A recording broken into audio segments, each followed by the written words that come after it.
بسم اللہ الرحمن الرحیم۔ موجودہ جو ملکی حالات چل رہے ہیں، جس میں الحمدللہ اللہ رب العالمین نے ہمارے کو ایک مارکے کے اندر ایک عظیم فتح سے ہمکنار فرمایا ہے، اور آئندہ بھی انشاءاللہ امید یہی ہے کہ اللہ کی ذات جب کبھی بھی ہمارا دشمن سے مڑ بیر ہوئی تو انشاءاللہ اللہ رب العالمین ایمانی قوت کے بسبب ہمیں یہ کامیاب و کامران فرمائیں گے۔ اگرچہ موجودہ جو حالات کا تناظر میں جو بات سامنے آتی ہے وہ یہی ہے کہ فی الوقت وہ لوگ اپنا زخم چاٹ رہے ہیں، اور امید یہ کی جا سکتی ہے کہ اثر نو وہ کسی قسم کی کوئی جارحیت اور کسی قسم کا کوئی نیا ایڈونچر کرنے کی کوشش نہیں کریں گے، لیکن ایک بات سے بے خبر نہیں ہونا چاہیے، وہ یہ کہ یہ جو ہندو ہے اور جو ان کے حکمران ہیں، ہندو ہو یہودی ہو، یہ لوگ ہمیشہ دھوکہ دیتے ہیں۔ یہاں پر بھی بظاہر یہ لوگ اگرچہ اپنے زیادہ نقصان اٹھانے کی وجہ سے بظاہر یہ سیز فائر پر آمادہ ہوئے ہیں، لیکن یہ بات خارج از امکان نہیں ہے کہ وہ اپنے زخم چاٹنے کے بعد اثر نو کسی جارحیت کا ارتکاب کر بیٹھیں۔ تو جب ایسے حالات ہوں تو ہمیں چاہیے کہ ہم وقت ہر قسم کے حالات کے لیے اپنے آپ کو تیار رکھیں۔ اگرچہ ایک مسلمان مرد مجاہد وہ ہمیشہ اس چیز کے لیے تیار رہتا ہے، لیکن جب حالات اس نوعیت کے ہوں کہ جہاں پر یہ بھی پتہ نہ ہو کہ کس وقت میں اگلا آدمی جارحیت کا ارتکاب کرتے ہیں، وہاں پہ کسی وقت بھی انسان کو اپنی سالمیت سے غافل نہیں ہونا چاہیے۔ الحمدللہ اگرچہ ہماری سرحدوں کی نگہبانی مضبوط ہے اور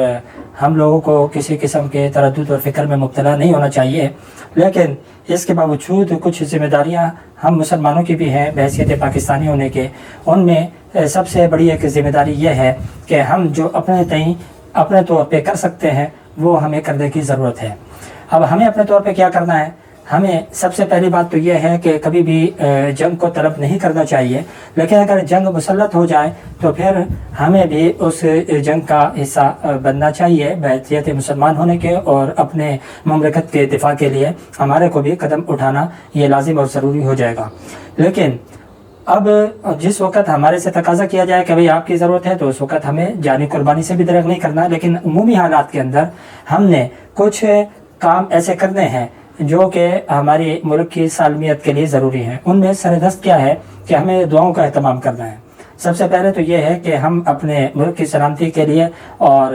اپنے عزت اور وقار جو اللہ رب العالمین نے ہمارے کو عطا کیا ہے، اس کے بقا کے لیے ہمیں ہماتاً اللہ رب العالمین سے دعا کرنی چاہیے، اور اس میں مزید اضافے کی بھی دعا کرنی چاہیے۔ دوسرے نمبر پر جو ہمارے کرنے کا کام ہے وہ یہ ہے کہ ہمارے کو مسنون ادعیہ جتنے بھی معصور منقول ہیں اس کی ہمارے کو مداومت کرنی چاہیے۔ اسی کے ساتھ ساتھ ہمارے کو اللہم انا نجعلک فی نحورہم ونعوذ بک من شرورہم، یہ دعا بکثرت پڑھنی چاہیے۔ اٹھتے بیٹھتے چلتے پھرتے ہم اس دعا کا اہتمام کریں تو انشاءاللہ اس سے بھی کیا ہوگا کہ ہم ایسا سمجھ لیں کہ بھئی اپنے جو ہمارے محافظ ہیں، ہماری فوج ہے، ہمارے سرپرست ہیں، یہ ہم اس دعا کی وجہ سے کیا کر رہے ہیں؟ ان کی مدد کر رہے ہیں،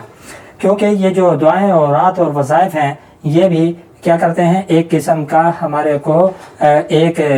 پشت ہماری مضبوط کر دیتے ہیں۔ تو اگر ہماری دعاؤں کا سہارا یہ ہماری فوج کو دستیاب رہے گا تو انشاءاللہ اس سے کیا ہوگا کہ ان کے اندر توانائی برقرار رہے گی، اور انشاءاللہ وہ آئندہ بھی دشمن کو کسی بھی جارحیت کا مرتکب ہونے کے اوپر آسانی سے چھوڑیں گے نہیں۔ تو دعا فرمائے اللہ رب العالمین ہمارے کو اپنے دشمن کی مکاریوں اور عیاریوں کو سمجھنے کی بھی توفیق عطا فرمائے، اور ہم وقت اپنے دشمن کے اوپر غلبہ پانے کے لیے ہمارے کو اپنی تدابیر کرنے کی بھی توفیق عطا فرمائے۔